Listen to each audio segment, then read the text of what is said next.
Everyone wants their downloads to be as high as possible, don't they? And when we lose 1, 10, 50, 100 downloads, we start to worry a little bit too much. And one of the biggest things that we see as the hosts of Captivate.fm, the people that build a hosting platform, is the fact that people just desperately want every single tiny download to count. And I understand that. And I'm going to talk today a little bit about the IAB, and in particular what that means for you as a podcaster, what this organization does and how they affect your podcast downloads. This is the Podcast Accelerator. I'm your host, Mark Asquith, that blooming British podcast guy and CEO and founder of Rebel Base Media, where we make the managed WordPress platform podcast websites. We make the Podcast Success Academy.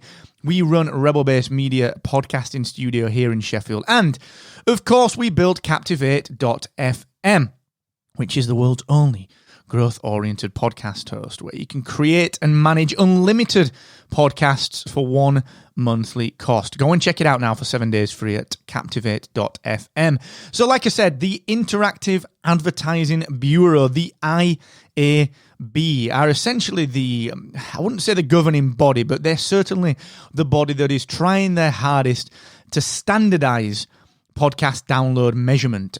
And that is contentious at times. It's a little challenging. There are certain factions of the podcasting industry that love that, both hosts and, creators and other people, hosting companies, kind of industry experts that love it, and the very same kind of people hate it.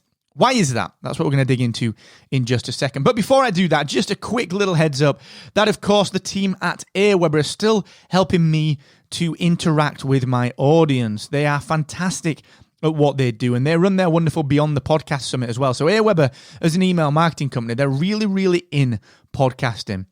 I really appreciate everything that they do for me, the fact that they help me to send emails to you as the listener. So please, if you are wondering how to better engage with your audience, go and check them out, all right, at markasquith.com/AWeber. Okay, although it's pretty contentious at times, the IAB, or the Interactive Advertising Bureau, governs, or at least tries to standardize the way that we as an industry measure, air quotes, downloads, okay? And as the major hosts, Captivate, Libsyn, Blueberry, Podbean, move towards IAB certification, some already have it, some are going through it at the moment, like we are. What does this mean for you? What does it mean for you as the host, the creator? What are the alternatives to the IAB, if there are any? And in fact, do we even need podcast measurement standards? It's a really interesting perspective. So let me just kind of give you a bit of history on this. The bottom line is that standardization in podcasting is a fairly new thing, all right? We've always, as a series of hosting companies, so Captivate, previously podcast websites, Libsyn, Blueberry, Podbean, all the podcast hosts, in the past, we were always kind of doing our own thing when it came to how to measure a podcast. And we worked with the IAB, we followed their version 1 guidelines and so on and so forth, but they were pretty loose. Now, what that meant was that if you had a sponsor, you could say to your sponsor that your host gave you 10,000 downloads per episode. And then if you moved your host, let's say you moved from host X to host Y, suddenly your downloads dropped because actually the downloads were measured slightly differently. Now, the fun thing with this is that, certainly with Captivate and podcast websites, we were always pretty IAB compliant because we added a few layers of common sense to that. So things that kind of are affecting the IAB standards. So when someone tries to download your episode, what happens is that the log files, basically we get the log files. We'll get told, wait a sec, someone from this place in the world on this kind of IP address, on this kind of device using this app has downloaded this audio file. But in order for it to count as an IAB specifically measured and legitimately valid download, certain criteria has to be met. Now, it's quite deep. You can look it up, IAB version 2 standards. You can just go find it. This is what we all measure against now.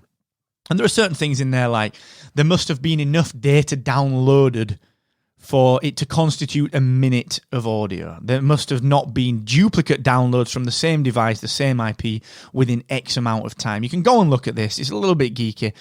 And we were always very, very compliant before they even introduced their certification because we added a lot of checks into that. We had a lot of common sense saying, well, wait a sec. If it appears that this same person has downloaded the same audio file within X amount of time. It's probably not another download. It's probably just someone having deleted it, or it's probably someone skipping and trying to get to a different part within the download, and so on and so forth. So we added a heck of a lot of common sense into that. Now, what the IAB does is it tries to standardize podcast downloads. Now, a lot of people don't like this. So there are some podcast hosting companies that are very vocal about not complying to these standards, and there are other versions of standards, things like Open Analytics Working Group, where we'll see, I'm in that group as well, where we'll start to see people saying that they aren't part of the IAB, they don't want to be part of the IAB because they believe that we don't need standardization. I understand that, and I understand that the data that is around your podcast should be your data. That's something that I feel passionate about, and I'm going to be doing a little something on in my spare time. That is your data, but the challenge that we've got as an industry is that whilst we want to be free and loose and, kind of this open industry where we can all say, well, it's fantastic that, it's such an open standard and everything is not regulated. Honestly, the amount of money that's coming into it. So if you want a sponsor and you are moving between hosts, you can't just move from one host that does support IAB standards to a host that doesn't, boost your downloads because the downloads aren't being filtered like they were on the previous host and they're a little bit higher, often a lot higher. You can't do that and then go to your sponsor and say, I've got X amount of listeners. Now, this is the key thing. Downloads does not equal listeners. A download does not equal a listener, all right? It does not. In fact, one listener might constitute 10 downloads per episode. That's the truth, all right? They might do because they might be skipping ahead. When you skip ahead if you're doing progressive downloads, so if you're downloading it as you're listening, you press play from the Apple Store and you're downloading this as you're listening, what happens is that when you skip ahead, the connection is severed, and a reconnection happens. So it looks like 2 downloads when it's just one person listening. This kind of thing is why IAB is very important.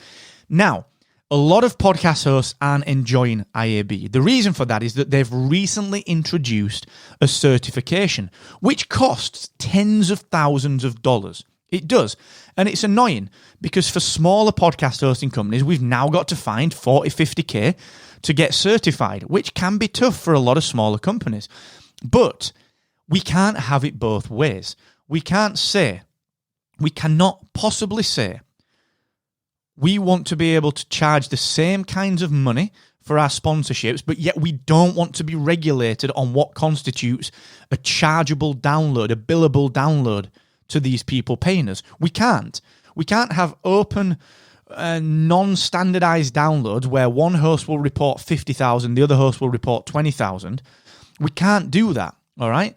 It's just not going to work for the industry. The industry will never, ever, ever reach its peak and its absolute prominence if we aren't standardizing downloads, and it's tough to swallow. I'm one of the companies that has to pay. We're going through the IAB certification process right now. It's a brand new certification process, all right? It's only come out over the last year or so. We'd always very, very IAB compliant, so we're actually pretty close to certification anyway. But this is the deal, all right? If you're a podcaster, you can't say, well, wait a second, I want to move to a host, or I don't want you to... We have people all the time saying, can you turn off IAB certification? No, we can't, because it's just... Unless a better standard crops up, which I know people are working on, and we're on the working group for a couple of these things, then we just can't have nothing standardizing. By virtue of being a standard, it has to apply to everyone. And yes, I understand podcasting needs to remain open. Yes, I understand that's where the business, the product of podcasting has been developed from. But ultimately, if we're going to start asking for more money to come through the industry, we all need to be reporting in the same way. All right. So IAB, the Interactive Advertising Bureau, this is part of my goal to demystify some of the jargon that you see in podcasting. The IAB is the body that is trying its best to standardize podcast download governance, how and what we measure as a download. Now, they don't always get things right, but right now, it's the best we have. And all the hosts that are pretty forward-thinking are doing things around the IAB. So myself and Kieran, we obviously work with the IAB, but also we work with other initiatives to see if there is anything else better that we can do together in the industry. So whilst the IAB governs and standardizes things now, who knows what will come in the future? There may be continuous improvements to that.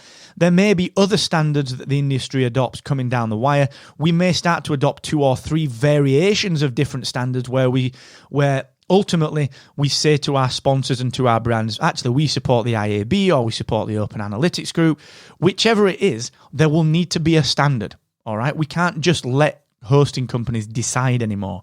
Sadly, that is the case. Otherwise, we could just decide to not filter any of your downloads, give you your raw log files, and just say every single time someone requests your file, even if they just request it for a quarter of a second, we're going to count that as a download. Obviously, we can't do that as an industry, because then what happens is sponsors, brands, they say, oh, why have you got 1 million downloads, but no one has interacted with my stuff? And it's probably because you've only got 2,000 downloads, and suddenly the 300-400 people that have interacted with those 2,000-3,000 downloads is actually a pretty decent interaction rate.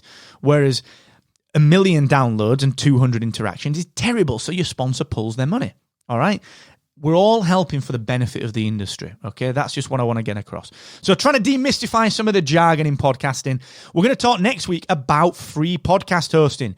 I'm going to do an episode next week around the case for free podcast hosting, then another episode on the case against free podcast hosting. And that's coming from me, a podcast hosting company. So we're going to get deep into that. It's going to be very, very interesting. So until the next time, thanks for joining me. Tell your friends who are into podcasting, if you think they would benefit from this show, to go and subscribe in their podcast app of choice. Go and check out Captivate.fm for your podcast hosting needs. And of course, until the next time, never forget, the more you expect from yourself, the more you will excel.